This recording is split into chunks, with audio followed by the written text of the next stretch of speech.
우리는 평안하게 살기를 원하는데요. 때로는 우리 인생이 그렇게 평안하지 못할 때가 많이 있습니다. 우리 교회가 신년의 첫 주일에 우리가 예계 세일을 행하시는 그 하나님을 바라보고 믿음으로 살자고 고백을 했는데 우리 성도님들은 좀 어떻습니까? 지금 하나님께서 세일을 이루어주고 계십니까? 또 우리 교회적으로도 마치 새로운 일들이 막 일어나고 있습니까? 이런 말씀을 드리고 나면 가끔 이런 분들이 많이 있어요. 직장이 새롭게 구해졌어요. 뭐 세일을 아니면 새로운 만남이 있습니다. 이런 일들이 많이 가끔씩 간증을 듣습니다. 그런데 지난 한 주간 제 마음속에 계속 들려면서 하나님 세일을 해주신다 그랬는데 세일을 하는 거는 근거는 눈에 보이지도 않고 완전히 오히려 전혀 없는 것처럼 완전히 밑바닥인 것처럼 그렇게 느껴지더라고요. 그래서 하나님 세일을 해주신다 하셨으면 뭔가 새로운 거 눈에 띌 만한 거 확연한 것이 드러나야 되지 않습니까? 그런데 왜 세일이 없지요? 그런 의문이 계속 들었습니다. 그러다가 계속해서 들은 말씀이 오늘 이 하나님께서 주신 이 말씀을 생각하게 됐습니다. 그래서 제 느낌입니다. 세일을 하려고 하면 아무것도 없는 데서 해야 되는 거 아니냐? 응? 완전히 밑바닥에서부터 다시 시작해야 되는 거 아니냐?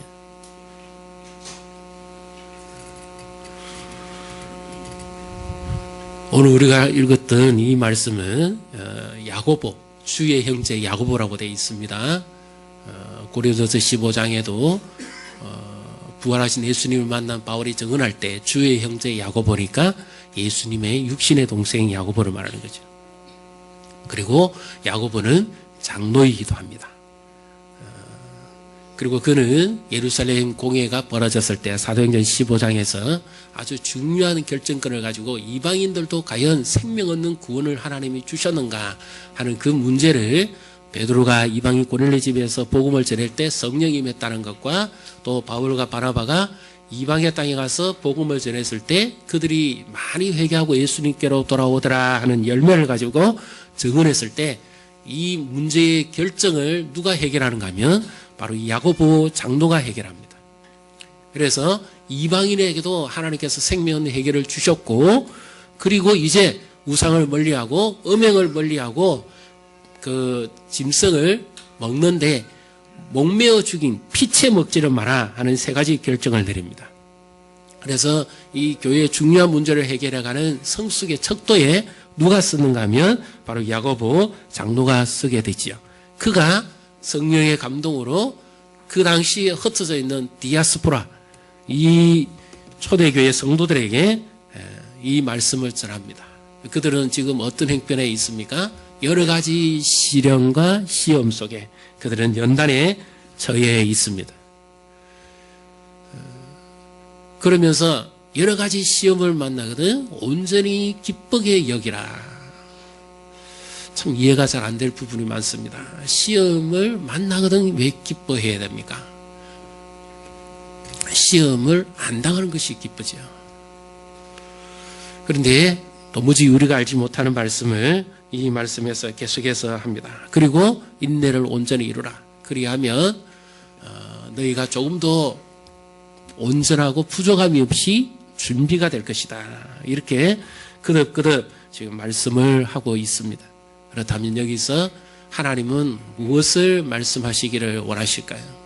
교회의 머리 되신 예수님은 왜 이 야고보서를 꼭 기록을 해서 이 흩어져 있는 성도들에게 고난과 여러 가지 시험 중에 있는 그들에게 이 말씀을 기록하여만 되었을까요?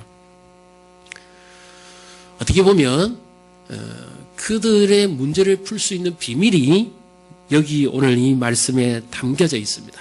그들은 하나님의 복음을 베드로나 아니면 다른 이 사도들에게 듣고 스데반의 핍박 이후에 흩어져서 숨어 지내는 사람들입니다. 그러니까 그들의 신앙은 여전히 어린 상태였다 하는 것이죠. 그들을 세우기 위해서 주시는 말씀이 바로 1절에 나와 있는 이 말씀과 같은 말씀이죠. 이제 1절 우리 같이 읽습니다. 하나님과 주 예수 그리스도의 종 야고보는 흩어져 있는 12지파에게 문안하노라. 아멘. 흩어져 있는 제각기 숨어 있는 유대인 그리스도인들에게 이 말씀을 전한다. 이렇게 말씀을 합니다. 이것은 오늘 우리에게 주시는 말씀과 똑같습니다. 우리 교회적으로도 우리가 함께 성장하는 교회가 되자, 공동체가 되자, 그렇게 말씀을 가지고 시작을 했는데요. 우리의 형편들은 어떻습니까? 우리 성도님들의 형편은 지금 어떻습니까? 평안합니까? 아니면 여러 가지 예기치 않은 일들 속에 지금 처하고 계시지는 않습니까? 그런데 여기서 도무지 우리가 이해되지 못하는 이런 말씀을 하십니다. 2절을 같이 읽습니다. 내 형제들아, 너희가 여러 가지 시험을 당하거든 온전히 기쁘게 여겨라. 아멘. 여러 가지 시험입니다. 여긴 테스트라고도 볼 수 있고요. 연단이라고 할 수 있는데, 그런데 왜 온전히 기쁘게 여기라고 그렇게 말합니까? 이것은 도무지 이해가 안 됩니다. 우리가 살아가다 보면 예기치 못하는 일들을 겪게 되는데, 그때 우리는 얼마나 당황하고 힘들어지는지 주님은 잘 아십니다. 가장 대표적인 한 사람, 베드로 같은 경우를 보십시오. 베드로가 그렇게 주님 앞에 자기가 주님이 잡히시기 전날 밤에 호언장담하고 내가 주와 함께 죽는 자리도 가겠다고 했던 베드로였습니다. 그런데 베드로가 막상 기도하는 시간에 기도하지 못하고 깨어있지 못했을 때 이 가룟 유다와 함께 온 유대의 병정들이 검과 몽치를 들고 잡으러 왔을 때 그는 사정없이 죽으라고 도망가지. 그리고 또 대제사장의 그 뜰 안에서 같은 종들이 불쬐는 옆에 가서 예수님이 어떻게 당하는가 보기를 했다가 오히려 그는 예수님을 3번이나 부인해 버립니다. 이런 일들을 겪게 됩니다. 이것이 시험이에요. 시험이 밀려들기 시작하면 걷잡을 수 없는 노도 강풍과 같은 폭풍과 같습니다. 그런데 거기에 온전히 기뻐하라니요. 이거는 all joy입니다. 그러니까 모든 기쁨으로 기뻐하라는 거예요. 아니 지금 고통당하는 자가 기뻐할 수가 있습니까? 괴로운데요. 육체의 질병도 어렵고 마음의 고통도 괴로운데 그보다 더 이들이 제일 두려워하는 고통이 있다면 뭡니까? 이들은 왜 이렇게 복음을 전하면서 예수를 믿으면서도 흩어져 숨어서 살아야 되고 이런 고통 가운데 처해야 되느냐는 겁니다. 그러면 하나님이, 예수님이 그들을 이렇게 내버려 두신다고 생각하면 예수님이 자기를 마치 버렸다고 생각하지 않겠어요? 오늘 우리 성도님들은 어떻습니까? 지금 형편의 삶이 어떤 형편에 처해 있습니까? 주님이 지금도 내 삶에 함께 계시고 우리 교회에 함께 계시고 여전히 우리를 사랑하신다는 것을 믿으십니까? 내 형편이 어떻든지 주님이 나와 함께 계시고 나를 여전히 붙들고 계시다. 그럼 주님이 어떻게 해결해 주셔야 됩니까? 고통 자체를 없애 주셔야 되잖아요. 그렇게 하셔야 됩니다. 이 고통만은 면하지 않도록 해 주셔야 되죠. 그런데 왜 이런 고통을 허락하시면서 오히려 온전히 기뻐하라고, 그리고 너희의 믿음이 이런 고통이나 시련이나 연단을 통해서 더 온전해질 수 있다, 이렇게 주님이 말씀을 하십니까?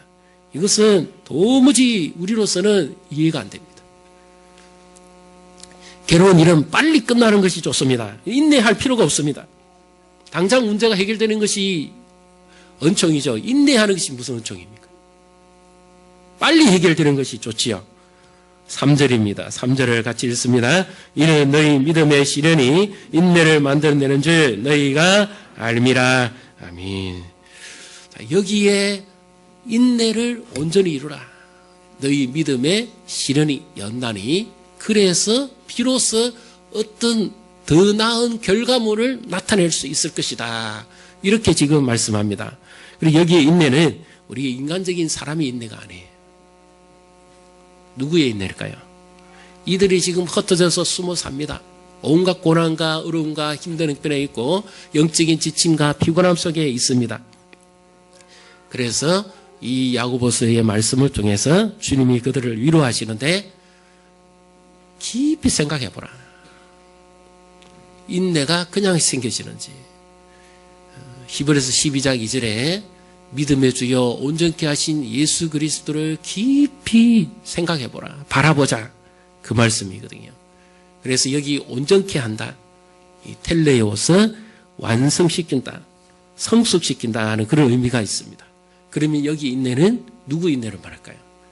우리가 어떠한 처음과 어려움과 형편 속에 있을 때 인내하게 하시는 분에 의한 인내입니다. 그럼 누구의 인내입니까? 예수님의 인내죠. 예수님이 그 십자가 앞에서 개의치 않으시고 그 십자가를 참으사 인내하심으로 마침내 하나님의 영광의 보좌에 이르르셨다. 그래서 믿음의 시작이요 완성케 하는 또는 온전하게 하시는 또는 성숙하게 하신 예수 그리스도를 바라보자 하는 그 말씀이거든요. 그러면 예수님은 어떻게 인내하셨습니까? 십자가를 지시는 것을 개의치 아니하셨다는 것을 십자가를 지시는 것을 멸시당하는 것처럼 하지 아니하셨고 그리고 그 앞에 있는 소망을 부으셨다는 거죠. 그러니까 십자가를 지신 그 이후에 사람들이 구원을 받고 하나님께 돌아오는 그 모습을 보고 예수님은 지금의 그 십자가를 져야 될 그 고통을 인내하시면서 견디셨다 하는 말씀입니다. 마치 우리 부모가 자녀들이 아프고 힘들면 정신이 없죠. 밤사이 열이 나거나 아니면은 아이가 깜짝깜짝 놀래기도 하고 또 다치기도 하고 힘들기도 하지 않습니까? 그럴 때 이 부모의 희생과 수고는 이 아이가 나을 때까지는 결코 중단되지 않습니다. 어떠한 일이 있더라도 그 아이 옆에서 밤새도록 간호하고 머리 물속을 얹어주고 만져주고 그리고 그 아이와 함께 있어주고 칭얼대면 안아주고 이 수고를 그치지 않는 거죠. 바로 예수님이 지금 이렇게 합니다. 이 초대교회가 이 시련과 어려움 속에 빠져 있을 때 예수님은 그들에게 인내로 나타나셔가지고 너희가 어떤 형편에 처하든지 십자가를 지고 승리한 나를 바라보라는 거죠. 그때마다 주님이 그들에게 그 현실을 이기고 감당할 수 있는 인내에 의한 믿음을 주신 것입니다. 오늘 우리에게 있어서도 마찬가지입니다. 지금 우리는 누구를 바라봐야 될까요? 우리의 믿음이 성숙되어지고 더 나은 믿음, 하나님이 원하시는 더 기뻐하는 결과적인 삶을 얻으려고 하면 우리는 어떻게 해야 되겠습니까? 믿음에 의한 인내. 그냥 단순히 참고 기다리는 것이 아닙니다. 하나님의 섭리 가운데서 지금 내 삶을 계획하신 그분이 내 앞서서 이끌어 가시는 나는 아직까지 하나님이 원하시는 그 앞부분을 보지를 못해요. 2018년 우리가 희망차게 출발했습니다. 믿음으로 출발했습니다. 새 일을 행하실 것을 믿고 출발했습니다. 그런데 하나님이 우리 앞에서 행하시는 그 일을 우리가 아직까지는 보지 못해요. 시간이 걸립니다. 그래서 하나님이 하실 것을 바라보는 그 믿음으로 인내하시기를 주님의 이름으로 축복합니다. 그때 비로소 우리가 낭망되어지지 아니하고 우리의 믿음이 떨어지지 아니하고 지속적으로 이 믿음이 계속 유지되어질 수가 있는 것이죠. 이제 4절의 말씀입니다. 4절을 같이 읽습니다. 인내를 온전히 이루라. 이는 너희로 온전하고 구비하여 조금도 부족함이 없게 하려 함이라. 아멘. 인내를 온전히 이루라.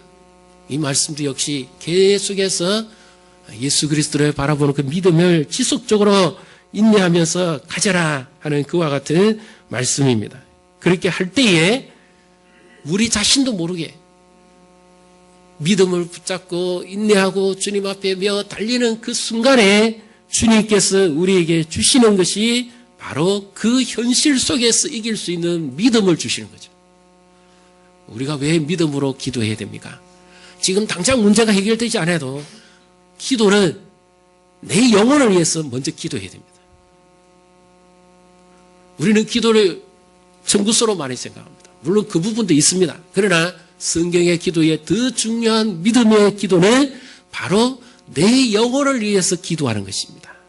믿음은 주님과 연결시키는 거죠. 온전히 기쁘게 생각하라는 것은 그냥 생각만 하라는 게 아닙니다. 주님과 연결시키라는 거예요. 주님과 연결시키는 믿음의 표현이 뭡니까? 그건 기도하는 거예요.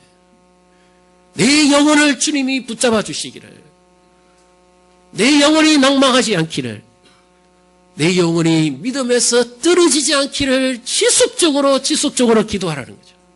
이게 믿음의 연결입니다. 그래서 초대교회가 이런 어려움과 고통 가운데 있을 때 예수님은 야고보를 통해서 이와 같이 말씀하는 거예요. 깊이 생각하고 믿음으로 연결시켜라. 그리고 개개인도 그렇게 기도해야 되지만 성도들 간에도 서로 지속적으로 기도하고 인내하면서 승리하도록 하라. 그리하면 주님께서 그때 감당할 수 있는 힘과 능력을 주시고요. 주님의 긍휼을 입게 하신다 하는 말씀입니다. 그리고 동시에 또 주님 앞에 계속해서 우리가 기도해 나감으로 말미암아 하나님께서 우리 자신도 알지 못했던 일들을 하나님이 이루어 주시는 거죠. 그러니까 만들어 주시는 겁니다. 기도가 창조의 능력도 있잖아요. 너는 내게 부르짖어라. 나는 네가 알지 못하는 크고 비밀한 일을 이룰 것이다. 예레미야 33장 3절에 그렇게 말씀하시는데 2절에 보시면 일을 계획하시는 여호와, 그것을 지어 성취하시는 여호와, 그 이름을 여호와라 네가 말씀하노라, 그렇게 말씀하거든요. 그럼 여기에 기도의 능력은 기도로서 믿음으로 주님과 연결되어지면 주님께서 우리에게 긍휼을 베푸시고 은혜를 베푸사 우리의 믿음이 성숙되게 하고 온전하게 합니다. 그리고 그 기도의 능력에 힘입어서 주님이 우리에게 재창조의 인생을 살게 하시는 거죠. 우리 인생을 만들어내시고 시험 가운데 지금 당장 내가 원하는 어떤 것이 이루어지지 않는다 할지라도 주님은 계속해서 우리의 삶을 빚으시고 만들어 가시면서 마치 창조 기사에 그렇게 하신 것처럼 우리의 인생을 날마다 그분 안에서 새롭게 만들어 가신다는 겁니다. 그래서 이 시험이 올 때에 어려운 일이 있을 때에 포기하면 안 됩니다. 포기하면 문제가 해결되는 게 아니라 내 영혼이 낭망해버립니다. 포기하면 주님과 믿음으로 연결되어지지를 못합니다. 주저앉아버리면 주님이 원하시는 그 믿음의 자리에 여기 4절에서 말씀하시는 그 자리에 이룰 수가 없습니다. 우리는 어떤 믿음을 가지고 계십니까? 지금도 주님과 지속적으로 연결되어지고 있고 주님의 그 은혜 속에 내 영혼이 붙들린 바 되어지고 있습니까? 그리고 여전히 내 삶의 이 자리에서 주님과 기도로서 살아가는 삶을 지속적으로 하고 계신가요? 아니면 포기하십니까? 어떤 분이 이와 같은 말씀을 하신 분이 있습니다. 지금의 고난은 변장된 하나님의 축복이다. 시련을 당했을 때는 결코 그 말이 안 맞습니다. 그런데 시련이 끝나고 난 다음에 생각해 보면 그 말씀이 맞습니다. 주님이 우리에게 왜 시험을 허락하실까요? 왜 시련을 겪게 하실까요? 그 이유는 모릅니다. 지금 우리 가정이 왜 이럴까요? 모릅니다. 지금 내가 왜 이럴까요? 모릅니다. 우리나라가 왜 이럴까요? 모릅니다. 교회가 왜 이럴까요? 모릅니다. 주님은 아십니다.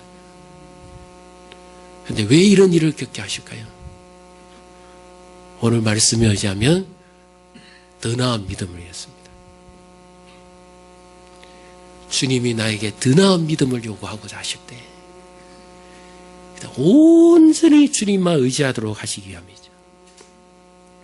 그래서 그 고통과 괴로움 속에서 전적으로 주님만 의지하고 믿음으로 연결시켜 나갈 때 주님께서 그 속에서 나 자신도 알지 못했던 어떤 새로운 일을 이루어 가시기를 원하시는 주님이 계획이 있으심을 믿으시기를 바랍니다. 우리 옆을 보시고 축복하십시다. 주님의 계획을 믿으십시오.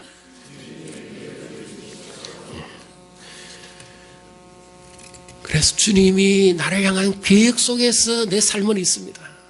우리 조금 이따 복음성가 찬양을 할 겁니다. 그런데 이것은 영어곡을 하는 것이 차라리 더 낫습니다. 그는 나를 만드신 분입니다. 그는 내 삶을 조성하시는 분입니다. 그는 내 떨어지는 각각의 눈물을 아시는 분입니다. 그는 내가 부를 때 들으시고 응답하시는 분입니다. 그분은 내 마음을 만지시는 분.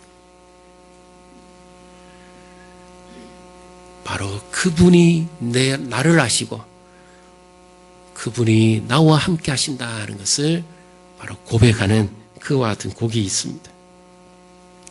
지금의 상 아무도 모릅니다. 나 자신도 모르는데. 욥이 고난 당할 때도 보십시오. 욥이 왜 그런 고난을 당해야 되는지 하나님이 말씀하시지도 않았습니다. 우리는 모릅니다. 다만 우리가 취해야 될 태도는 뭡니까? 이 고난 중에 계속해서 주님과 연결시키는 이 믿음의 이 행위를 중단하면 안 된다. 계속해서 주님을 의지하는 믿음으로 나아가는 이것을 포기하면 안 된다는 겁니다. 계속해서 주님과 의지하고 믿음으로 나아가면 주님이 마침내 우리 자신도 알지 못하는 일을 주님이 우리 가운데 행하실 것이고 그때야 비로소 우리는 알게 됩니다. 마음 괴로우신 분들한테 자꾸 묻지 마십시오. 그건 도움이 안 됩니다. 우리는 자꾸 원인을 물으려고 그러거든요. 도움되기 위해서, 위로주기 위해서 어쩌다 그랬는데, 왜 아팠는데, 무슨 일이 있었는데 아무런 도움 안 됩니다. 그냥 가만히 두십시오. 가만히 지켜보시고 가만히 기다려주세요. 그리고 기도만 해주세요. 그분의 믿음이 떨어지지 않도록 그분이 지속적으로 어떤 형편에서도 주님만 바라보고 주님과 연결시킬 수 있도록 그분의 영혼을 위해서 그분의 삶을 위해서 기도만 해주십시오. 그래서 2018년 우리 금산고흥교회가 우리가 서로 믿음 안에서 하나가 되고 서로 기도함으로써 나도 누군가의 기도에 도움을 받고 나도 누군가를 위해 기도해주는 이런 중보 기도의 놀라운 능력을 힘있기를 주님의 이름으로 축복합니다. 그래서 포기하시면 안 돼요. 어느 병동의 한 여인이 밖에서 왁작지껄 소리가 나니까 이 소리가 무슨 소리인가 해서 창가로 밑을 쳐다보니까 반대편 그 병동 너머에 학교 마당에서 장애우 아이들이 막 뛰어놀고 운동회를 합니다. 그런데 달리기 하는 시간이 됐어요. 근데 한 아이가 뛰어가다가 엎어져 버립니다. 다들 놀랍니다. 그러니까 그 모습을 보고 있던 엄마가 손살같이 달려갑니다. 그리고 그 아이를 손을 붙잡고 뭐라고 속삭입니다. 그러면서 이야기합니다. 일어나라. 일어나야 된다. 일어나야 된다. 포기하면 안 된다. 일어나야 된다. 그래서 그 아이가 엄마의 손에 끌려서 다시 일어납니다. 그리고 비틀비틀거리면서 다시 또 걷습니다. 또 한 걸음 내딛고 또 뛰고 또 걷고 또 넘어지면 또 일어나고 그래서 마지막까지 결승점에 골인을 합니다. 그때 많은 사람들이 박수를 치고 환영을 해줍니다. 그리고 그 엄마도 기뻐서 그 아이를 끌어안습니다. 그리고는 비로소 엄마가 눈물을 흘리면서 주저앉아 버립니다. 진액을 따짜버렸기 때문에. 여기서 우리 주님의 마음이 보이지 않습니까? 지금의 내 문제를 해결하는 것은 문제 자체가 문제가 아닙니다. 주님의 심정이 내 마음속에 있어요.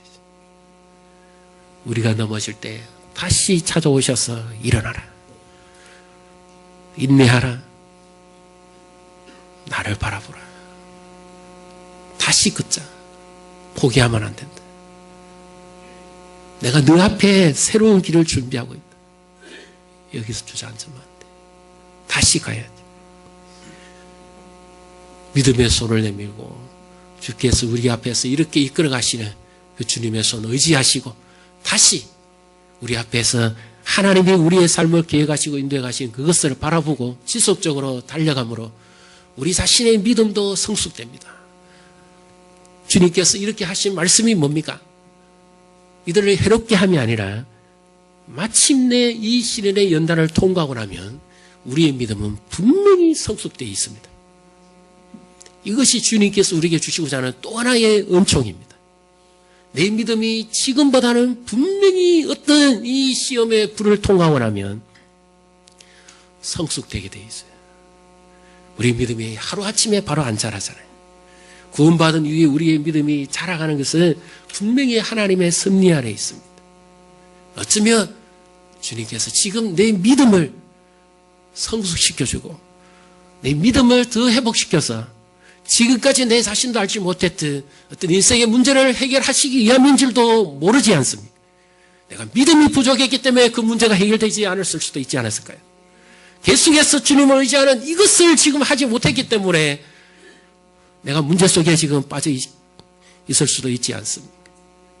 주님은 오늘도 나에게 이 믿음의 손을 내밉니다. 계속해서 믿고 의지하고 주님과 함께 달려가셔서 2018년 한 해를 믿음으로 승리하시고 우리 믿음의 공동체가 믿음의 성숙함을 이루고 그리고 하나님이 기뻐하시는 교회의 기능을 다해서 하나님 보시기에 아름다운 교회 그리고 성도 한 분 한 분이 더 믿음의 삶을 살아가는 이런 복을 누리시기를 주님의 이름으로 축복합니다.